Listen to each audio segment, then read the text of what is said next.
राजस्थान को 4 भौतिक प्रदेशों में बांटा है, जिसमें एक था मरुस्थल।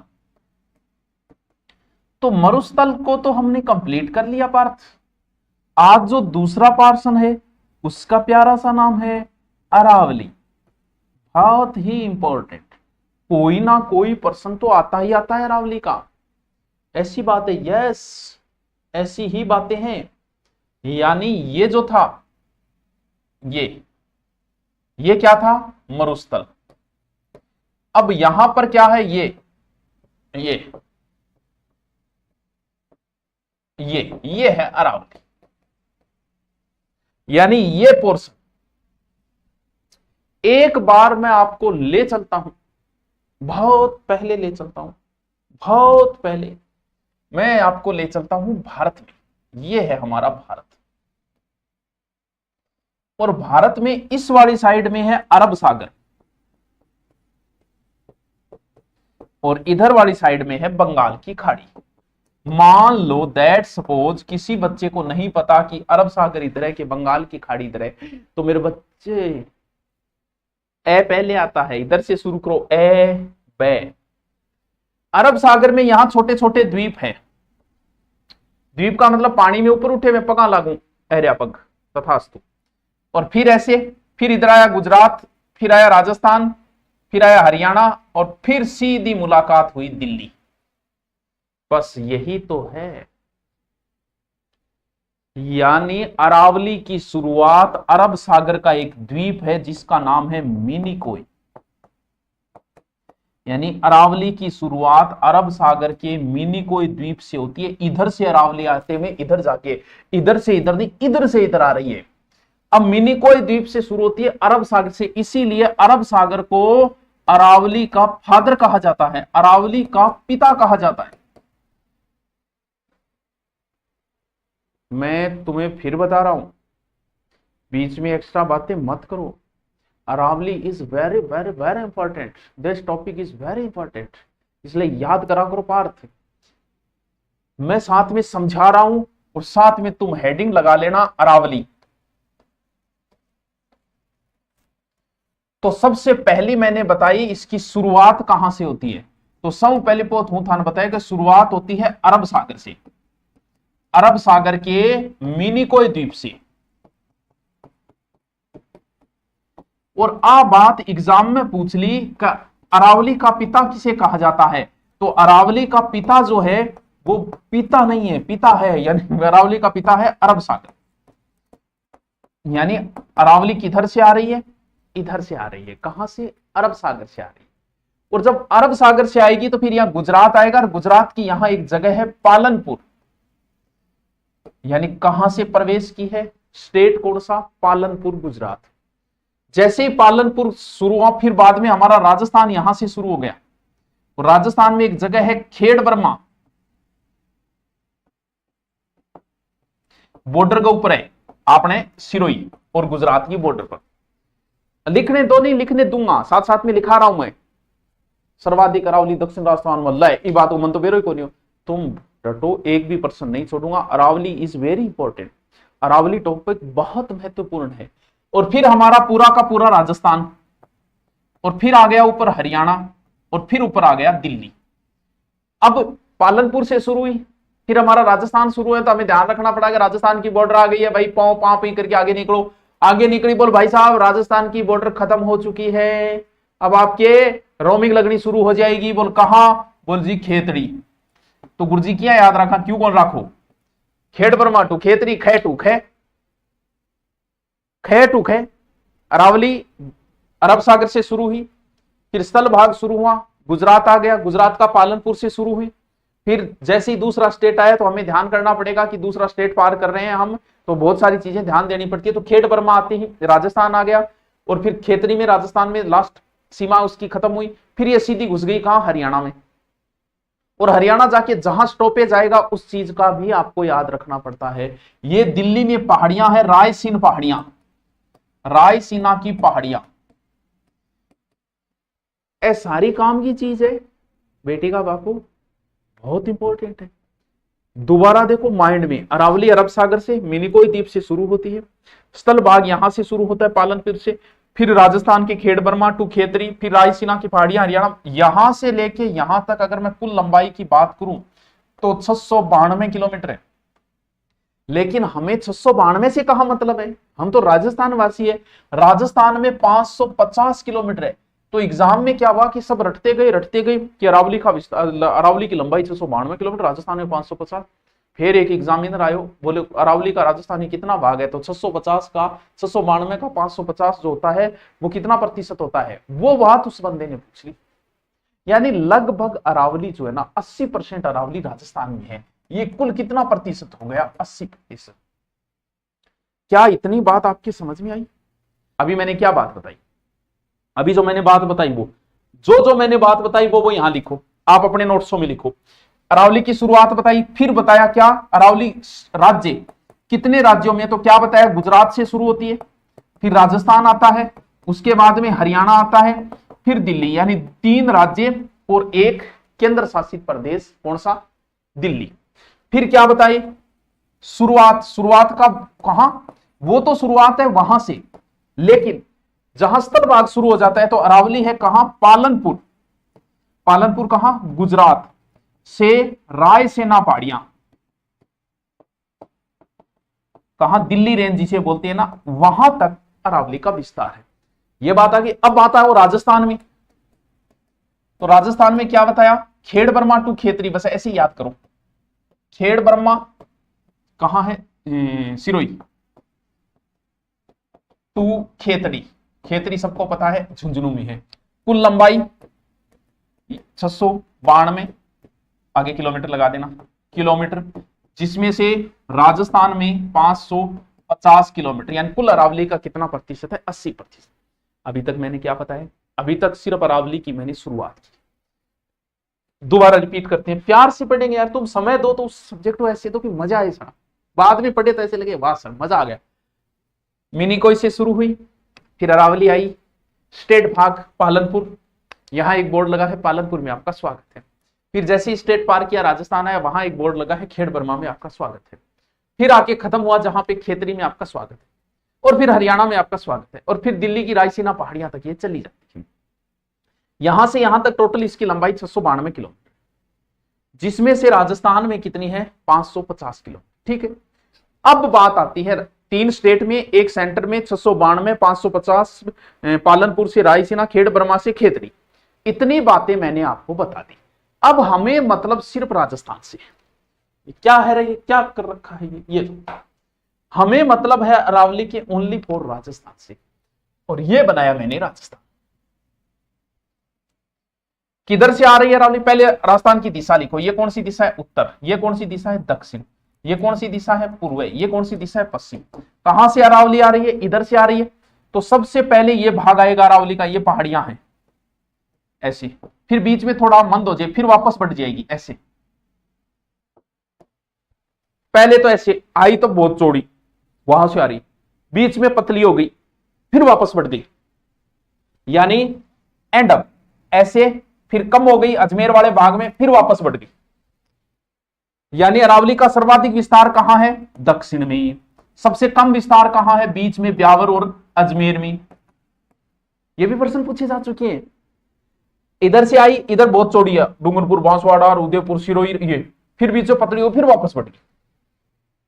अरावली की दिशा पर इतने प्रश्न आए हैं भाई साहब, इतनी बार आए हैं, बस पूछो ही ना कितनी बार है। चोटियां समझा दो, समझ में नहीं आई आज तक, हम समझाएंगे ना, हम किस लिए बैठे, बार बार समझाएंगे, बार बार बिसराया है। अब तो आधी रात ने बता, अरावली बहुत इंपॉर्टेंट है, अरावली का क्वेश्चन एक पक्का आएगा। आओ आओ देखो, अरावली का विस्तार, ये कौन सी दिशा है, दक्षिण, ये कौन सी है, पश्चिम, ये कौन सी है, उत्तर, ये कौन सी है, पूर्व। तो यार देख लो यार, दिमाग में होनी चाहिए ना, अरावली का विस्तार किधर से किधर से, दक्षिण पश्चिम से उत्तर पूर्व क्यों। ये भी यार कोई रटने वाला प्रश्न है क्या बाबू, यार कितना इजी क्वेश्चन है यार, तुम बाबू यार ऐसे कैसे पास होगे फिर। मेरे बाबू ने खाना खाया या नहीं खाया, लिखो लिखो। सर्वाधिक विस्तार दक्षिण में, दक्षिण में कहा, उदयपुर, ठीक है। न्यूनतम विस्तार कहां, अजमेर ब्यावर, यानी कहां, मध्य। ठीक है। दिशा, बहुत इंपॉर्टेंट प्रश्न है। दिशा हो गई दक्षिण पश्चिम टू उत्तर पूर्व। ये प्रश्न रट लेना, बहुत बार एग्जाम में है। हंस क्या रहा है राकेश, क्यों हंस रहा है, हैं? आगे जो जाती है ना रायसीना, देखो दोबारा देखो, ये जो है ना यहां दिल्ली, इस क्षेत्र को दिल्ली रेंज कहा जाता है। यहां रायसीना की पहाड़ियां, पालनपुर से कहां तक, रायसीना की पहाड़ियां दिल्ली तक, दिल्ली रेंज कहते हैं। और संसद भवन इसी अरावली की रेंज में है। और आपका जो हमारा विश्वविद्यालय कौन सा, जेएनयू, वो भी यही है। संसद भवन करौली और धौलपुर के पत्थरों से बना। थोड़ा सा याद रखो तो अच्छी बात है, न रखो तो कोई। अब बात आती है कि ये जो अरावली है, ये इस अरावली के उपनाम भी है क्या? ये भारत का अल्पेशियन पर्वत है। अल्पेशियन पर्वत से इसकी तुलना की जाती है।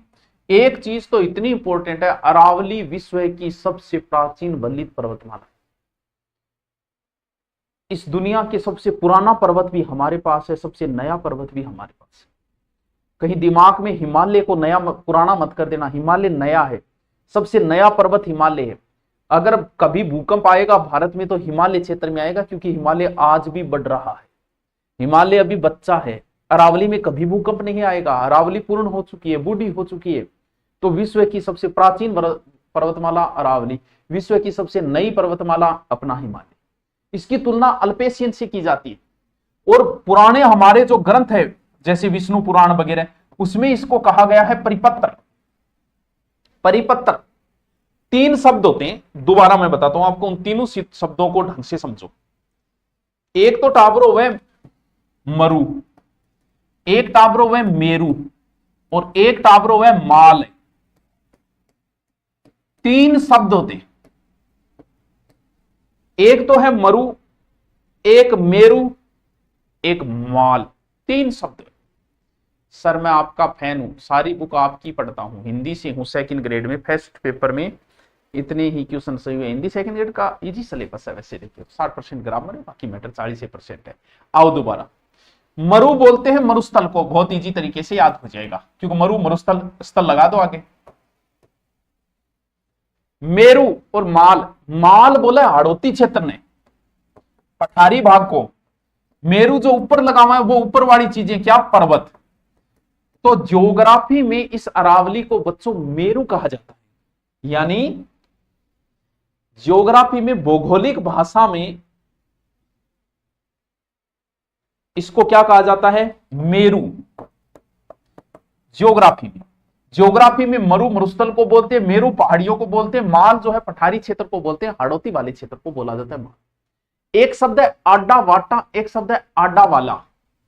आडा वाला, आडा वाटा, आडी टेडी, टेडी मेडी। अरावली तो आडी टेडी है भाई, टेडी मेडी है। तो अब आडा वाटा कहां कहा जाता है, आडा वाला कहां कहा जाता है, अभी याद रखना। आडा वाला, आडा वाली या आडा वाला तो इसे कहा जाता है बूंदी में, और आडा वाटा इसको कहा जाता है उदयपुर में। ये उसके उपनाम है, थोड़ा सा रटना चीज है। अबुल फजल बोला है तो ऊंट की गर्दन है, उंकेट की गर्दन। टोड बोलियो के भाई जीता पर्वत है कि हिंदू ओलंपस है। आओ, अरे तू डरते करे, लिखो अरावली के उपनाम, अरावली के उपनाम। मैंने समझा दिए, साथ साथ में नोट्स बनाते जाना। भारत का अल्पेशियन, अल्पेशियन पर्वतमाला से इसकी तुलना की जाती है, इसलिए भारत का अल्पेशियन। और विश्व की सबसे प्राचीन और वलित पर्वतमाला, प्राचीन वलित पर्वतमाला। अब थे कह दिया गुरुजी कितनी पुरानी है। ज्योग्राफी में काल बांट रखे, कैम्ब्रियन काल है, प्री कैम्ब्रियन काल है, जैसे हिस्ट्री में बांट रखे है ना, प्राचीन भारत, मध्य भारत, आधुनिक भारत। ज्योग्राफी में एक काल आता है प्री कैम्ब्रियन काल, सरकद हो आज से 65 करोड़ वर्ष पहले। आपकी बुक कहां मिलेगी बेटा, अब बुक तू दुरीना पर जा और दुरीना पर ही लगाती है, तुम्हें मार्केट जाने का समय नहीं है, आपके घर बैठे बुक मिल जाएगी। प्री कैम्ब्रियन युग, 65 करोड़ वर्ष पुरानी है ये पर्वत। पता नहीं कितनी ठंडा ताता देखे। आओ, प्राचीन कब की है? प्री कैम्ब्रियन युग की।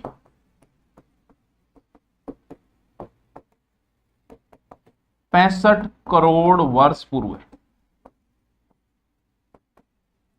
इतनी पुरानी है। यस, यानी विष्णु पुराण में इसको क्या कहा गया? परिपत्र।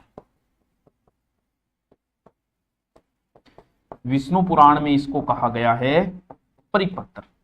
याद करना चीज है, मैं सरसा के लिखान लाग गया था, ठीक है। बूंदी में आडा वाला,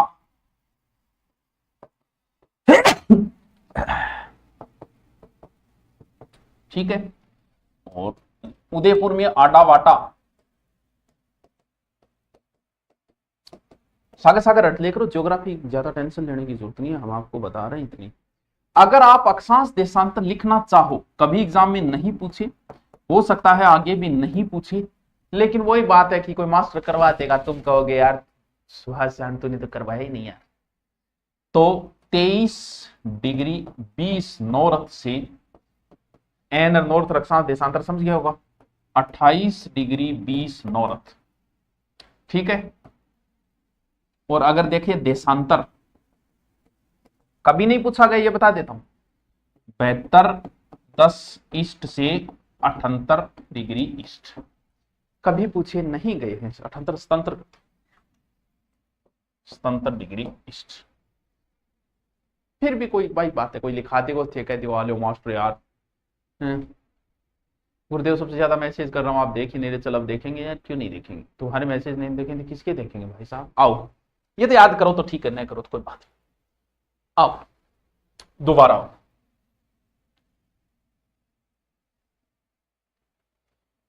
ये अरावली, ठीक है। अब टाबरो पढ़ने की दृष्टि सुविधा हो जाए, थारी सुविधा खातर, थार खातरी भाषा पढ़ने की दृष्टि से सुविधा हो जाए, इस अरावली के मैं 3 भाग काट लेता हूं। ये ऊपर का है उत्तरी अरावली, उत्तरी अरावली।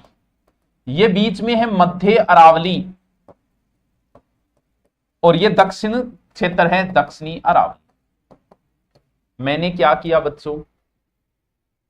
मैंने इस अरावली को पढ़ने की दृष्टि से सुविधा हो जाए, इस पूरे अरावली के मैंने 3 पार्ट काट दिए, तुम्हें पढ़ने में आसानी हो जाए। कौन से पार्ट काटे? जो उत्तरी पार्ट काटा मैंने उसका नाम उत्तरी अरावली दे दिया, नाम एकदम इजी हो गए। बीच वाले को मैंने मध्य अरावली दे दिया, दक्षिण को मैंने दक्षिणी। किसी के कोई ऐतराज? ऐतराज नहीं होना चाहिए आपको, बिल्कुल नहीं होना चाहिए। पार्ट समझा करो। आओ अब हम एक एक उठाएंगे और पढ़ते जाएंगे। सबसे पहले मैंने पूरी अरावली को उठाया, और पूरी अरावली में से अब मैं पढ़ूंगा उत्तरी अरावली। उत्तरी अरावली यानी अरावली के कितने भाग बांटे हैं? 3 भाग।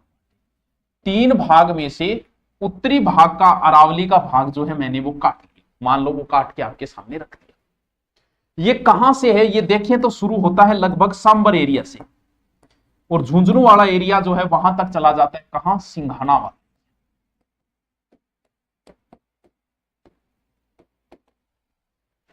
उत्तरी अरावली, खेरथल है, तिजारा है, सिंघाना है, वहां तक। औसत ऊंचाई इसकी थोड़ी कम है। दक्षिणी अरावली की औसत ऊंचाई ज्यादा है, इसकी औसत ऊंचाई जो है वो थोड़ी कम है, लगभग 450 मीटर। ये प्रश्न भी कभी वैसे नहीं पूछा गया।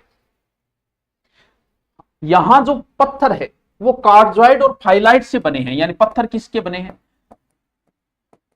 क्वार्टजाइट और फाइलाइट। ये थोड़ा सा ठीक है, पूछा भी जा चुका है थोड़ा। क्वार्टजाइट और फाइलाइट, क्वार्टजाइट और फाइलाइट। यहां से जो प्रश्न बनेगा अर्थ वो क्या बनेगा? IMPORTNT तो वही है, इंपॉर्टेंट तो वही है, बाकी तो कुछ इंपॉर्टेंट है ही नहीं। बस यहां की पहाड़ियां ही तुमसे पूछी जाएगी, और ऐसे मैं पहाड़ी बना रहा हूं, तुम भी बना लो। क्या है ये? ये है उत्तरी अरावली। ऊपरी ऊपर, राम से बड़ा राम का नाम। सबसे ऊपर तो सबसे पहले तो कौन है? सबसे पहले तो बच्चों राम ही है। उत्तरी अरावली में ऊंची चोटियां, से ऊंची चोटी तो राम ही है। राम में रा से रघु, रघु क्या ने बोले, राम ने बोले। सबसे ऊंची चोटी उत्तरी अरावली की है रघुनाथगढ़। कहां पड़ती है, सीकर। वैसे तो रटने वाला टॉपिक है, लेकिन मास्टर जी थोड़ा बता दे तो थोड़ी हेल्प मिल जाए है। और 1055 मीटर ऊंची। हमें तो इंपॉर्टेंट ही चाहिए, करवाना सभी पड़ेगा यार, हर चीज इंपॉर्टेंट है, जो एग्जाम में उठ के आ गई वो इंपॉर्टेंट है। राम मैं मतलब माल खेत। दूसरी चोटी कौन सी है, माल खेत। पहली कौन सी है, रघुनाथगढ़। दूसरी कौन सी है, माल खेत। कहां है, सीकर में। इसके जस्ट नीचे ये है 1052 मीटर। सबसे इंपॉर्टेंट तो यही है, उत्तरी अरावली की सर्वोच्च चोटी रघुनाथगढ़। किसको याद रखना है, बस राम को। और राम जो है वो थोड़ा लोभी है। राम जो है, रघु, रघु का मतलब राम, राम थोड़ा लोभी है। लोहे से मतलब यहां एक ऊंची चोटी है लोहागढ़। लोहागढ़ एक स्थान है, लोहागढ़ बहुत पवित्र स्थान माना जाता है। लोहागढ़ कहां है, लोहागढ़ रटना है। लोहागढ़ झुंझुनू में है, 1051 मीटर। ये बहुत पवित्र स्थान है लोहागढ़। थेकोगा गुरु जी किया है। पांडवों ने जब नरसंहार किया, महाभारत का युद्ध किया, बहुत लोग मारा गया। भगवान कृष्ण बोले आप पाप लागे हो, बहुत पाप लागे हो। बोल तो पाप किया दुआ। बोले ये जो तुम्हारे, तुम जाओ भारत की यात्रा, तीर्थ यात्रा में, जहां तुम जाओगे और ये तुम्हारे जो लोहे के हथियार है, हर तीर्थ स्थान पे जाके धो, और जहां ये लो गल जाएगा समझो वहीं तुम्हारी मुक्ति हो गई। तो वो कहां आए थे, वो यही लोहागढ़ में आए थे। तो ये पवित्र स्थान माना जाता है। अगली चोटी है लोहागढ़। राम क्या है, लो भी है। लो से लोहागढ़ सबसे ऊंची चोटी, रह से रघुनाथगढ़, मैं से मालखेत, फिर लोहागढ़, फिर है भोजगढ़। ये भी कहां है, झुंझुनू। बाकी की ऊंचाई अगर तुम्हारे याद नहीं रही तो कोई बात नहीं है, कोई बात नहीं है। सारंगी याद पुन्नी भी रह सके, लेकिन कई बार कर्म पूछ ले। राम लोभ भी है फिर भी खुश रहता है, फिर भी खुश रह रहा है। खुश का मतलब खो। खो कहां है, जयपुर में 920 मीटर। अगर आपसे पूछ ले जयपुर की सबसे ऊंची चोटी कौन सी है तो खो। खो कहां है, जयपुर के अंदर। याद रहे जैसी। खुश होने का मतलब हर्ष। खुश और हर्ष में कोई अंतर है क्या सर, कोई अंतर नहीं है। तो एक चोटी है हर्ष पहाड़ी, कहां है, सीकर में। सब जानते हैं कि हर्ष पहाड़ी सीकर के अंदर है, 820 मीटर। इतनी चोटी थे, उतार ली गए कहां पर, उतार ली गए। आपको रह सकता है तो हमें भी रह सकता है। देखो मेरे नहीं रहे तो भी काम चल जाएगा मेरे, थाने याद रखो। मैं तो पीडीएफ लगाई पढ़ा दूंगा, क्योंकि पेपर तुम्हें देना है, मुझे नहीं देना, इसलिए याद तुम्हें रखना है, मुझे नहीं रखना। अब जो चोटी है ये इतनी कर्म आ गई। क्या क्या ट्रिक बताई मैंने सर, आपने ट्रिक बताई कि राम है वो लोभ भी है लेकिन फिर भी खुश है। अब जो चोटी है वो बी के ऊपर है, सारी चोटियां बी के ऊपर है। क्रम से रखो तो वैसे रखो, मैं तो क्रम से लिखा रहा हूं। क्रम से आपके नहीं याद रहे तो कोई बात नहीं, बस तुम सिर्फ जगह और चोटी याद रख लो। जैसे एक चोटी है बेरांच, बी के ऊपर है, कहां है, अलवर। चोटी कौन सी है, बेरांच। आप नाम लिख लो उसी तरीके से लिख लो, कहां, अलवर, लगभग 972। ये आगे वाला नहीं याद रहे तो कोई बात नहीं, नहीं रहे तो कोई बात नहीं, कोई नहीं याद रहे सारी चीजें। फिर चोटी है बी के ऊपर ही है बाबाई। बाबाई की पहाड़ियां है ना, बाबाई की चोटी, ये कहां है, जयपुर, लगभग मीटर, कंफर्म तो नहीं है, लगभग 792 है बाबाई। हाँ 792 है, ठीक है। बेरांच, बाबाई, बी के ऊपर फिर बरवाड़ा। आपको कुछ याद रहे न रहे, सिर्फ ये चोटी का जिला याद रखना, आगे वाला नहीं याद रहे कोई बात नहीं। जयपुर 786 फुट, बी के ऊपर है। फिर है बबाई, कहां है, झुंझुनू। मैं शॉर्ट में लिख रहा हूं, समझ जाओगा, ठीक है। 780 मीटर क्या चल रहा है, बी चल रहा है। फिर आता है बरवाड़ा, एक तो चौथ का बरवाड़ा है, वो तो सवाई माधोपुर में है, ये जयपुर में है। लगभग 786 मीटर, तो मत याद करो, कोई बात नहीं, तो कौन याद रहे। देखो बबाई झुंझुनू है, बिलाली है, बिलाली भी है, लिखो तो बिलाली लिख लो, कोटपुतली बहरोड बी के ऊपर है बिलाली,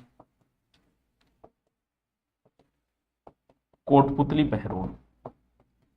और बैराट तो है ही, वो भी बी के ऊपर है, बैराट कहां है, कोटपुतली बहरोड। फिर और बी के ऊपर है सरोवर की ताक भी है, भानगढ़ कहां, अलवर, भानगढ़ पहाड़ी भी कहां है, अलवर के अंदर है। नारगढ़ लिखो, भानगढ़ 649 मीटर है, और बी एन फिर नारगढ़ भी लिख दो। सबको पता है नारगढ़ पहाड़ी कहां है, जयपुर के अंदर है, लगभग 599 मीटर। चौथ का बरवाड़ा सवाई माधोपुर, बाबाई जयपुर में है, बरवाड़ा जयपुर में, और बबाई झुंझुनू में। बबाई और बाबाई थोड़ा सा ध्यान रख लेना, इतना पूछो तो कोनी, हम एक दो चोटियां पूछेड़ी है, नाम थोड़ा सा याद रहे, अच्छी बात है, लेकिन ये याद रहने चाहिए। जयपुर की सबसे ऊंची चोटी, उत्तरी अरावली की सबसे ऊंची चोटी, उसकी ऊंचाई भी याद करनी, क्योंकि अरावली से अगर आपको डीप क्वेश्चन पूछता है तो वो इन चोटियों का मिलान करना पूछ लेता है, इन चोटियों की ऊंचाई पूछ लेता है, चोटियों का क्रम पूछ लेता है, तो वो चीजें थोड़ी सी जरूरी हो जाती है। कुछ पठार भी हैं, जैसे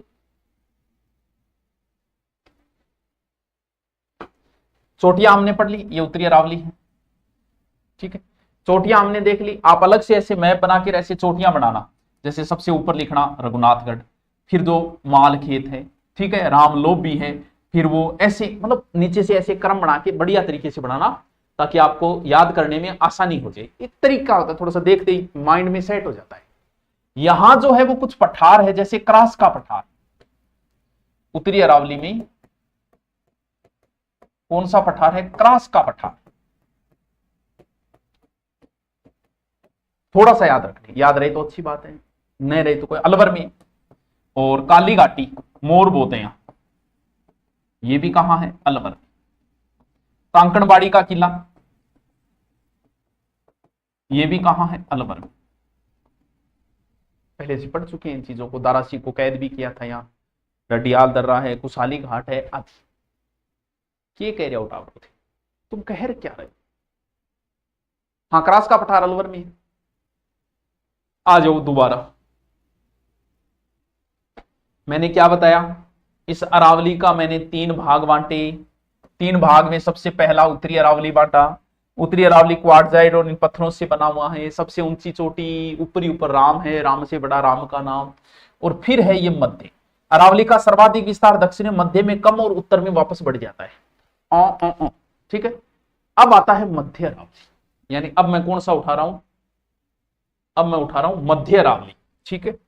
ये लीजिए 2 नंबर हेडिंग डालो टावरो, मध्य अरावली, यानी ये बीच वाला हिस्सा मैंने उठाया है, थोड़ा सा पतला सा हिस्सा है, जिसमें क्या आएगा, 2 ही चीजें आएगी, एक अजमेर आएगा और एक आएगा आपका ब्यावर। मुख्य 2, अरावली का सर्वाधिक विस्तार दक्षिण उदयपुर में, सबसे कम विस्तार मध्य अजमेर में, यानी औसत ऊंचाई अगर मैं देखूं, औसत ऊंचाई लगभग 700 मीटर, सबसे कम विस्तार, कम विस्तार अरावली का सबसे कम विस्तार कहां है, अजमेर, अजमेर ब्यावर के। ये भी किस पत्थर से, संगमरमर और क्वार्टजाइट, और क्वार्टजाइट। यहां 3 ही चोटियां याद करनी है, 3 ही चोटियां याद करनी, कुछ नहीं याद करना, कुछ नहीं करना, आगे जिक्र मत करना। अरावली अगर आपको याद हो, मुरस्तल याद हो जाएगा, अरावली थोड़ा टफ लगती है। हाँ, कम विस्तार अजमेर में, अरावली याद होगी तो सब याद हो गए। में यहां की सबसे ऊंची चोटी, और उस चोटी का नाम है मुरारजी। मध्य अरावली की सबसे ऊंची चोटी है मुरारजी, मुरारजी बोले नहीं, आप मुरारजी कहने लग गया, मुरारजी देसाई एक प्रधानमंत्री हो। कहां है ये मुरारजी, ये है ब्यावर में,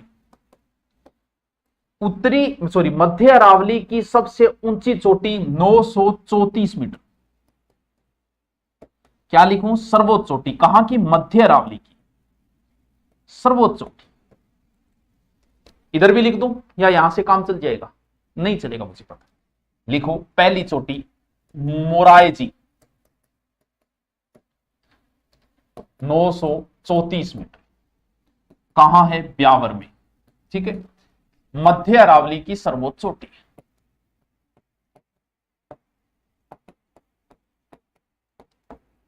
सर्वोच्च चोटी क्या आएगी? मौत। कब आएगी? जब नाग खाएगा।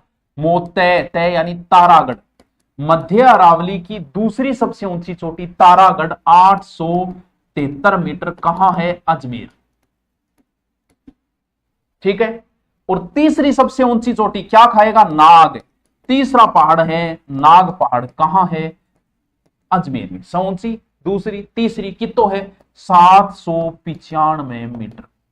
दोबारा बढ़ाओ, ऐसे बढ़ाओ, ऐसे बढ़ाओ। सबसे ऊपर लिखो मोरारजी। मोराईजी है, लेकिन मोरारजी 934 मीटर। कहां? ब्यावर। बनाओ, कोई श्रम संको को नहीं है। रजिस्ट्री तो भरेगा के भी और रजिस्टर सरकार जगदीन अकाउंट में भेजा ही नहीं 50,000 रुपया योर क्रेडिट योर अकाउंट। जगदीन या लगाओ एटीएम आपने पानी चला, सरकार आपने पानी चला। दोबारा लिख लो, मोतय यानी दूसरी ऊंची चोटी तारागढ़। कहां? अजमेर।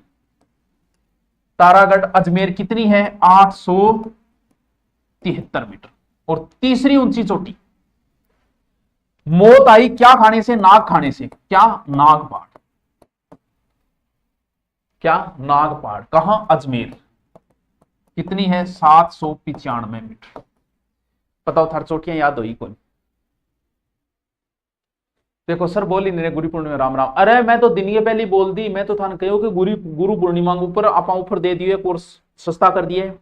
इन अलावा गुरु पूर्णिमा पर और पूरे दुरीना पर सारी किताबें लगा दिए, जो आपको जचे घर बैठे मंगा लो। हाँ जी, मैं तो लिख रहा हूं, जो लिखेगा उसी को फायदा मिलेगा। देखने से क्या फायदा मिलता है भाई? लिखो लिखो।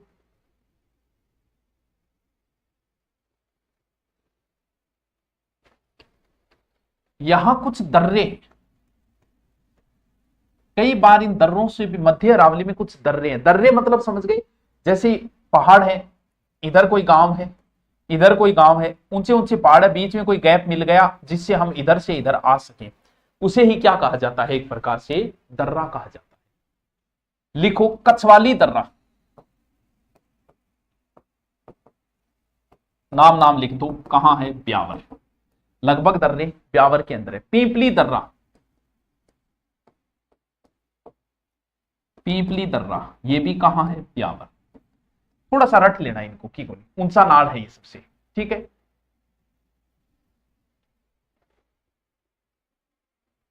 क्यों यो? सरूपा घाट दर्रा ये भी कहां है? ब्यावर। कौन सा? सरूपा घाट दर्रा टोडगढ़ के चारों ओर है। वैसे ये ब्यावर को पाली से जोड़ता है। ब्यावर टू पाली। सिर्फ नाम नाम याद करने, ज्यादा टेंशन नहीं ले। और मैंने कोर्स लिया है, मेरी बुक कैसे आएगी? तुम्हारी बुक आएगी, तुम्हें कॉल किया जाएगा है?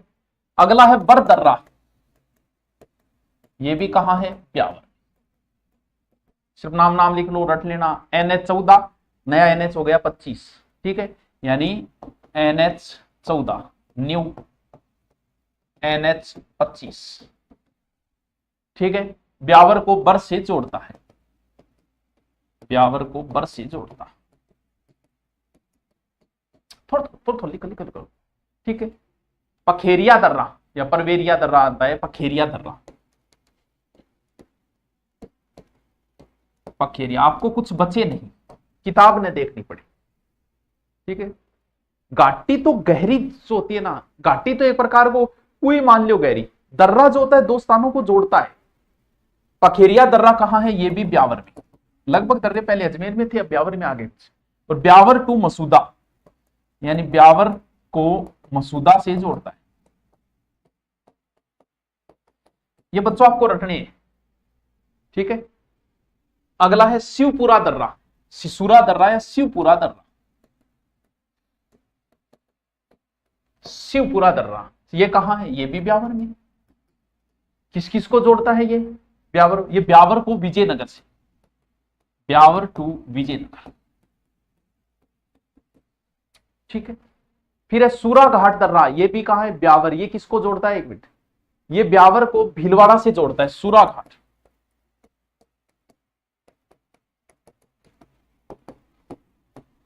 सूरा घाट दर्रा ब्यावर को भीलवाड़ा से, लिख लो लिख लो लिख लो। फिर एक गोरम घाट दर्रा जो बड़ा फेमस है, गोरम घाट दर्रा,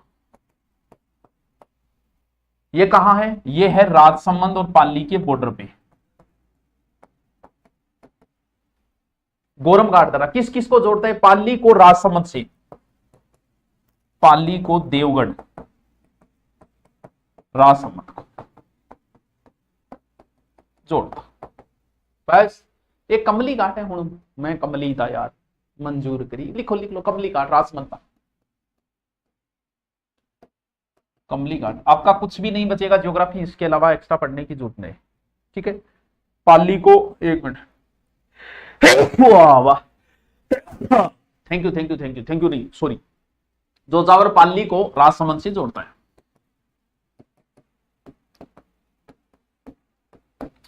अब बच्चा है टावरो दक्षिणी अरावली, जो मैं नहीं करवाऊंगा। वो कब करवाएगा रहे तू? वो कल करवा देंगे यार, ऐसी क्या बात है, कितना करवा दिया आज है। हाँ तो भाई ये जितनी भी एग्जाम, एक्सरे, इतिहास और सीईटी जिनको भी चाहिए ना, ले जाना। हाँ अब ऑनलाइन मिल जाएगा आपको, ऑफलाइन तो आपको मिलती है, थोड़ा सा ऑफलाइन से 100-200 रुपये ज्यादा लग जाते हैं घर भेजने के।